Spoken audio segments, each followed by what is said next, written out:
Swayam Prabha. Digital India. Educated India.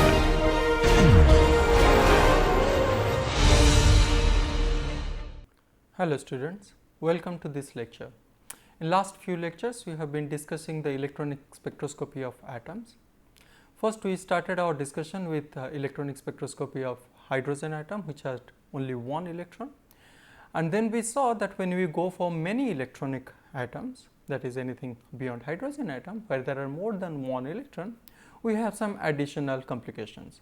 For example, each electron is characterized by its orbital angular momentum, its spin, and if there is a strong spin orbit coupling, then there is a total angular momentum, which is the sum of the orbital angular momentum and the spin. Now, one electron has all these three characteristics. Now, if you have more than one electrons, so therefore, you are going to discuss about the interaction between the coupling between the different angular momenta coming from different electrons. We saw how we can deal with such systems, how we can get the total angular momentum of a many electron atom, how we can get the total spin of a many electron atom. And we also discussed how to name them, how to characterize them, what is the spectroscopic convention in characterizing them or in naming those electronic states or electronic terms. We discussed about the term symbols for equivalent electrons, non-equivalent electrons. Now, with having all this information in our hand, we will go ahead and look at a real example of a many electron atom and its electronic spectroscopy. But we will still try to keep our discussion simple, therefore, I will not go beyond two number of electrons at a time. So, the many electronic system that we are going to discuss today will be that of helium, which has only 2 electrons. Of course, by taking an example which has 2 electrons, we will be seeing the electron-electron interaction. If we have an atom which has even more number of electrons, in that case of course, the algebra would be a little complex, but the principles that we will be discussing for this smallest possible many electronic system would remain more or less intact even in more complicated cases.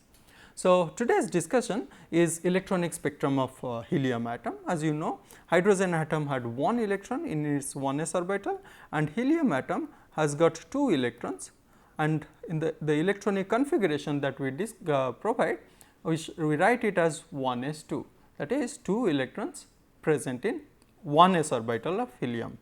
So, this is the ground state configuration.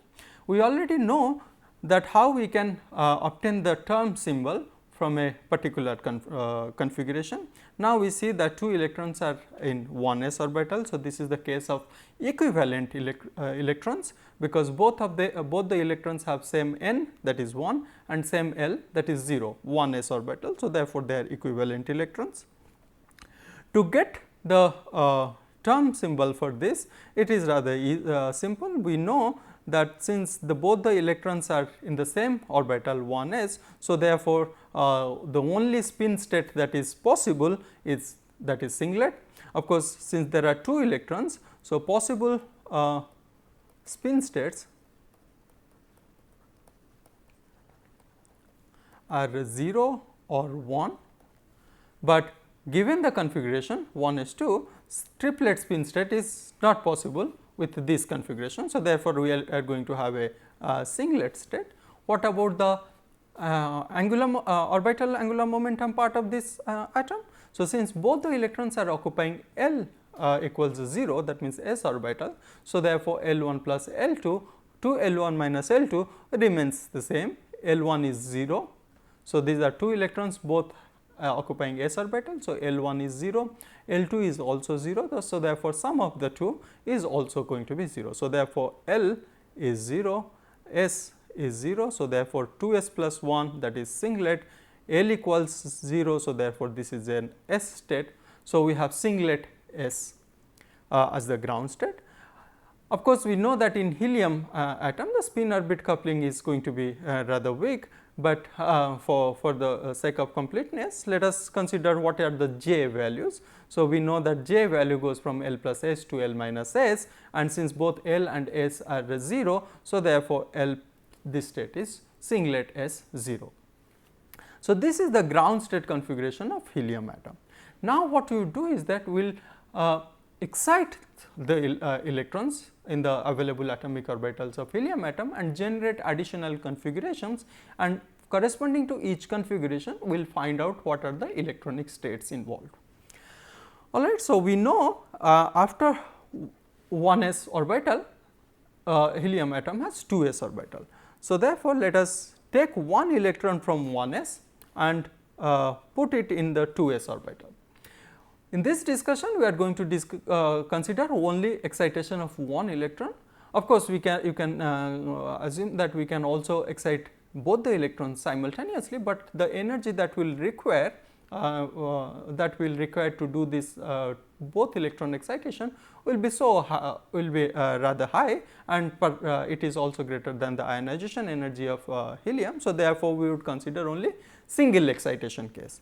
So, I kept one electron in 1s orbital and moved another electron to the 2s orbital. Now, I also know that I have to fulfill delta S equals 0. That means, I should go from a singlet state to another singlet state. I cannot go from a singlet state to triplet state. So, this is the spin selection rule that we had. So, therefore, the configuration 1s1 2s1 I would make it such that it is overall singlet. So, that means, if electron in 1s orbital is alpha spin, 2s has to have the beta spin electron or vice versa. So, this is our first excited configuration. Let us see what happens there. We are going from 1s2 to 1s1 2s1, but you would see that this excitation violates another selection rule. What is this? The other selection rule that we had is that delta L should have been plus or minus 1, but in this case we are making transition from one s orbital to another s orbital, which is forbidden. This also violates Laporte's selection rule, which says that the parity should change from the initial state to the final state. So, therefore, this transition is not allowed. What is the next possible transition? We start from 1s2, and then instead of putting the second electron in 2s1, I put this electron in 2p orbital and I call it 1s1 2p1. Again, I am keeping this configuration overall with singlet spin multiplicity. So, this starting state is given as singlet S. What about the final state here? What is the electronic configuration? Now, 1s1 2p1 is the electronic configuration. What is the term associated with? So, I would see what is the L, the sum of the two angular momentum. I say this is 0 and this is 1. So, 1 plus 0 or 1 minus 0 both give me same 1. So, therefore, capital L equals 1, and this is a p state or a p term. What about its spin multiplicity? I already said that we have to keep only singlet multiplicity. So, therefore, singlet p. And what about its j value? It can go from L plus S to L minus S, and since S is 0, we are talking about the singlet. So, therefore, this is simply singlet P1, or in general we will call it singlet P. So, this is a transition from singlet S to singlet P. So, let us consider this is my 1s2 configuration. This was my 1s1 2s1 configuration, but this transition from 1s2 to 1s1 2s1 is forbidden, and this is my 1s1 2p1 configuration. This transition is allowed, dielectric dipole allowed. So, I would see this transition going from singlet S to singlet P. You can also say that above 2p I can also excite this electron similar from the way I did. Instead of putting the second electron in 2p1, I can put this second electron in 3p1 or in 4p1 or higher p1. So, in general I am writing it as 1s1 np1. So, I am taking it to a higher n value, but it is a p orbital. In all these cases, the term symbol or the character of the state would still be singlet p. So, therefore, I have, if I have 1s1 3p 1 configuration over here. So, I would also see a transition like this starting from the ground state, but this to this transition is not allowed. Now, what about Next, I discussed about the 2 p's or 3 p's, but can I do that for the, can I take 1s2 and put it in 3d for example? When I do this transition to 3d, of course, I see delta L has become 2 because I am taking one electron from s orbital putting it to d orbital. So, it violates the delta L selection rule as well as Laporte selection rule. So, therefore, this is also not allowed. So, these are the transitions I can expect to see from 1s2. Now, I generated this excited state singlet P, this is capital P. I generated this singlet P excited state from the ground singlet S state. Now, if the singlet P state has sufficient lifetime, I can do one more experiment and excite this electron from 2 p to some other orbital. I will explore those possibilities now. So, now consider another set of example. So, now our initial state is 1s1 2p1, that is the singlet P state, this configuration. Now, from here I want to do an excitation, instead of 2 p I want to put it in 3d electron. So, now I kept my one electron in 1s as it was in the previous case, but I am doing one electron excitation from 2 p to 3d. Now, you would immediately recognize that this is an allowed transition. What will, because delta L equals 1 and of course, we are going to keep the spin multiplicity as singlet. So, what would be the term symbol for this configuration? L1 is 0 for 1s, L2 is 2 for 3d. So, therefore, 2 plus 0 to 2 minus 0 is 2 and I have got a d state, and as I said I am going to keep it singlet because delta S equals 0 should be satisfied. So, singlet d, and if I write down this j value, it would be a singlet d2. So, now singlet p to singlet d transition is allowed.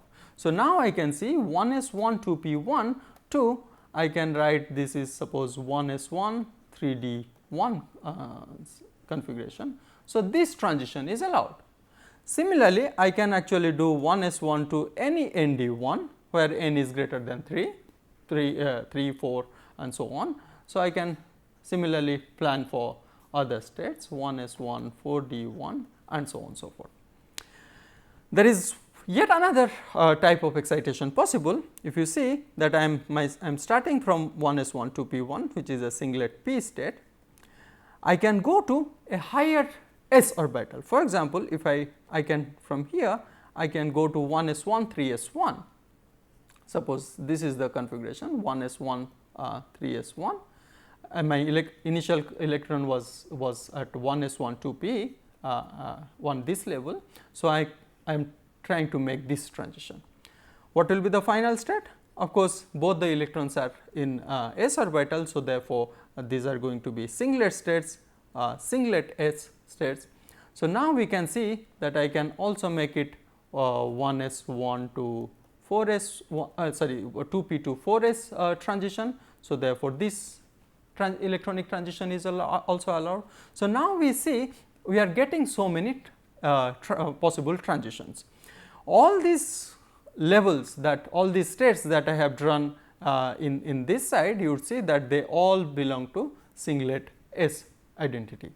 All 1s1 to np1 belong to singlet P type of labels, and these are all singlet D type of labels, singlet D type of states. Now, these are all the excitations or transitions that I can see from the ground state of helium. But one thing that I took is that all these transitions are from singlet to singlet. So, these are all single lines. Now, what we do is that I understand that I cannot create a triplet state with 1s2 configuration. If both electrons are occupying the same 1s orbital, I cannot create a triplet state out of that. But I can change the electronic configuration and generate the lowest possible triplet state. Mind you, the ground state is singlet S. However, I am considering what will be the lowest lying triplet state for helium atom. That discussion will take for will do now. So, you remember so now we are trying to find the triplet states of helium. So, the lowest possible triplet state that I can imagine is that if I take this 1s electron which has 2 electrons, I take one of these electrons and put it in 2s orbital, but I make a triplet arrangement. That means I am considering the spin to be the spin of the 2 electrons to be same. So, therefore, the transition would have a spin flip. So, in that case I would generate the triplet state. Let us see what will be the term symbol for this configuration. So, I said that I am generating a triplet configuration. So, therefore, the spin multiplicity is 3. So, s equals 1. So, therefore, 2s plus 1 becomes 3. And what about the L value? So, L value is still L1 is 0, L2 is also 0, because both the electrons are occupying s orbitals. Now, they are non-equivalent electrons and they are occupying L orbital. So, therefore, L1 plus L2 remains 0. So, therefore, capital L is 0 and I have triplet S state. What about the J value? J goes from 1 plus 0 to 1 minus 0, in this case 1. So, therefore, the state that I am getting is a triplet S1. This is the lowest triplet state that I have in helium atom. So, suppose the way I drew before. So, I have 1 S1, 2 S1, this is the lowest triplet state. So, this is triplet forgive me triplet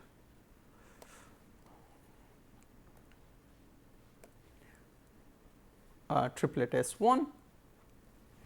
Now, I will try to find out what is the next transition.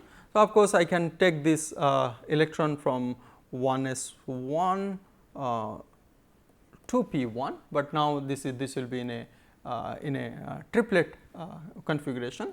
So, both the electrons will have same spin.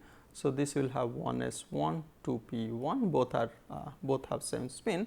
So, in this case what will be the term?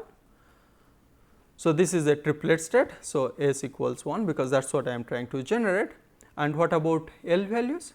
So, L1 is 0 for the one electron, L2 is 1 for the second electron. So, the L becomes 1. So, therefore, this is a triplet P. What about J? So, now you have L plus S is 2, L minus S is 0. So, therefore, the J values are 2, 1, 0. So, I have triplet P which has 3 components, triplet P2, triplet P1, triplet P0. So, therefore, this transition that I was doing, so this triplet P1 actually has got 3 components. So, one of forgive me, this is triplet P, just triplet P. I did not want to write the J value here. So, this is triplet P has got 3 components, triplet P0, triplet P1, triplet P2. Of course, I know that the lowest value of J will be the ground state from Hund's empirical rule, because this is less than half filled configuration. Now, I see that when I make this transition from triplet S to triplet P, I would actually not see one line, but rather I would see 3 lines. Why? Because my delta J equals plus minus 1 selection rule is valid for all these 3 transitions. For example, I can go from triplet S1 to triplet P0 with delta J as minus 1. I can go to triplet P1 with delta J equals 0, and I can go also to this state with delta J equals plus 1. So, instead of having a single line as triplet S to triplet P, what I am going to get? I am going to get 3 lines, triplet S to triplet P with 3 J components. And these difference between the states are the spin orbit coupling present in this case. So, we would this is what is described in this picture, that I am starting from triplet S1 and I am going to triplet P level. So, I get 3 lines in the spectrum. In this case, another interesting feature emerges if we consider that we are going from a triplet P state. For example, we generated this triplet P, and now from triplet P we are trying to go, let us say 1s1 3d1 type of configuration. So, which gives me a triplet D. So, the configuration that we are doing is that 1s1 2p1 to 1s1 3d1. So, this is a triplet P state and this will be triplet D state, and what will be the J values? We know that J will be L plus S2 L minus 1 and L is 2, S is 1. So, therefore, we have triplet D3, triplet D2, triplet DU1. These are the 3 levels. So, now you see when I start from triplet P level and go to triplet D levels. So, these are the triplet D levels, these are the triplet P levels. When I do this transition, I can see that starting from triplet P0 level, I can go to triplet D1 alone. I cannot go to triplet D2 and triplet D3, that is because delta J has to be 0 or plus minus 1 selection rule. So, we are following delta J is 0 or plus minus 1 selection rule. So, therefore, this is the only line possible from triplet P0. Now, from triplet P1, I can see that I can either go from triplet P1, I can go to triplet D1 or triplet D2. These two are allowed, and from triplet P2, so there is a mistake in this picture.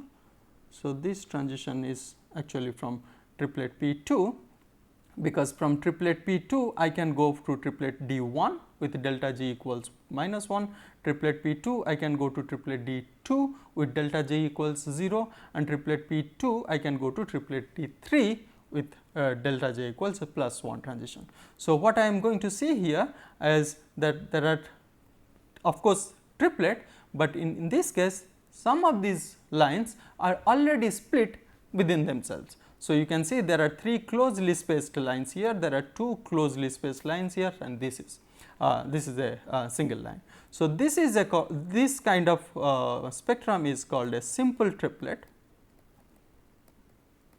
and these are called compound triplet.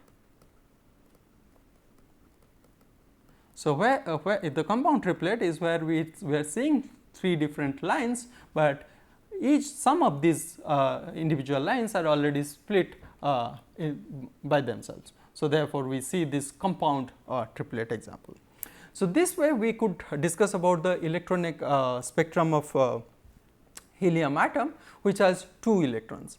When we want to the same analogy, the same type of discussion can also be done, for example, for all alkaline earth metals, those which have NS2 configuration, where N is their valence or shell. So, as long as there are 2 electrons which are occupying s orbital in their valence shell, the configuration, the excited states will have same symmetry.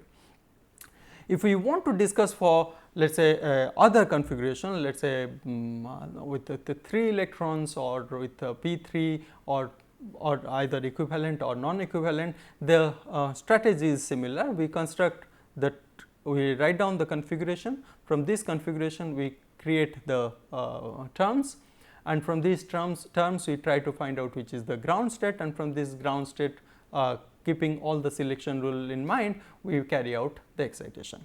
This discussion was confined only to a multi-electronic atom. Now, we can also have a multi-electronic system, but the simplicity in multi-electronic atom was that there was only one nucleus. But we can have multi-electronic systems where there are more than one nuclei. So, for example, the simplest possible example is that any diatomic molecule. So, when you consider a diatomic molecule, of course, it has got more than 1 electrons, but in addition it also has got more than 1 nuclei. So, now we have added complication. So, therefore, we take a different rather similar, but there are some distinction when we go from an atomic system to molecular system. This is what we are going to discuss next. For example, when we have a molecule, we have of course n number of electrons, but then these electrons are now coming from different atoms. Their atomic orbitals are arising from different centers. They are distributed all over the space in your 3D Cartesian coordinate. Whereas in case of atom, there is only one nucleus, and nucleus is situated at one point in the space, the electrons are all over. In a molecule, you have electrons all over, but then so are the nuclei. So, the nuclei of course are frozen, but they are distributed in the space. So, now the electrons see many more nuclei, so the nuclear field is now slightly more complex. So, the atomic orbitals that we developed by solving hydrogen atom is no longer provides us a complete picture. So, now what we do, we have to construct orbitals for the molecules. We already know how to do this. We do this by obtaining molecular orbitals, which are obtained as linear combination of atomic orbitals. Now, this is what is shown here. So, we define the molecular orbital or psi for a molecule as linear combination of different atomic orbitals, where atomic orbitals are chi i's, and c i's are the coefficients or the contribution of each atomic orbital to this molecular orbital. Once we have such a definition of the state, we can use the variational principle, the one we discussed, and solve a secular determinant like the one shown here. The solution of it will get some eigenvalues and the eigenvectors. The eigenvalues will be the energies. The eigenvectors would give me the coefficients C1, C2, C3, so on, and using these eigenvectors or the coefficients, I can construct these molecular orbitals. At the end of this exercise, I would see that molecular orbitals are simply linear combination of atomic orbitals. There are some conditions that we keep in mind when we consider this linear combination of atomic orbital. One is that the energies of these atomic orbitals that are combining must be comparable. If the two atomic orbitals have very different energy, so therefore, they would have very little mixing. So, the coefficients, of course, if you are doing a computational exercise and trying to find out the coefficients, you have a large secular determinant. So, your eigenvector will automatically take this into account, but you should keep in mind, if the two orbitals have very different energy, their overlap will be less. So, therefore, to construct a molecular orbital, we must consider close lying atomic orbitals. The other condition is that the overlap of two atomic orbitals should be as much as possible. For example, if you consider two orbitals which are where electron densities are present only in two orthogonal planes, so there is no overlap possible. So, therefore, that linear combination would not yield fruitful result. So, therefore, you would consider the orbitals, only those orbitals which have good overlap. You already know, for example, if you have px orbital of one atom and py orbital of another atom, you know that they would not have good overlap, but px and px orbital of two atoms would have good overlap. So, therefore, the overlap of two atomic orbitals should also be considerable. The third condition is that the orbital or atomic orbitals that you are considering, especially it becomes more important in case of larger molecules as well as diatomic molecules, because now we see that molecules have molecular symmetry. So, therefore, the atomic orbitals that are centered in an atom also are subjected to similar overall molecular symmetry. Now, we have to allow the atomic orbitals that belong to the same symmetry to combine with each other. So, therefore, this what we call this linear combination of atomic orbital, we also add this, that symmetry adapted linear combination of atomic orbitals. So, this is symmetry adapted. So, the atomic orbitals that are combining with each other, they also should have appropriate symmetry.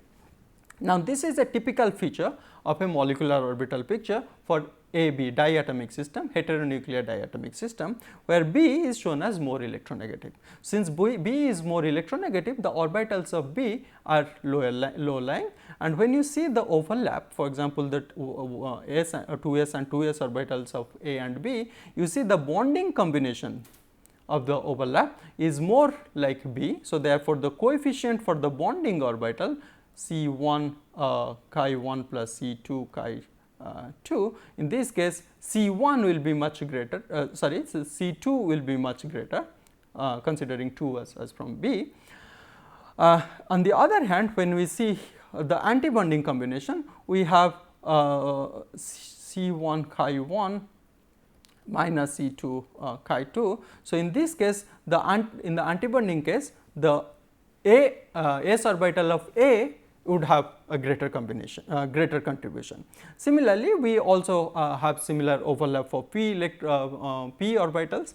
The beauty of molecular orbital theory is that it is rather straightforward to extend it to larger systems, because we do not a priori put electrons, we just construct the molecular orbitals based on the atomic orbitals, and once we have these molecular orbitals, we simply fill electrons following out by principle, giving 2 electrons at most to one orbital. So, the electron configuration that we create, or the electron filling pattern that we create, are greatly inspired from by the electron filling that we did for an atom. So, therefore, the continuity lies, and molecular orbital theory is one of the possible ways of explaining chemical bonding.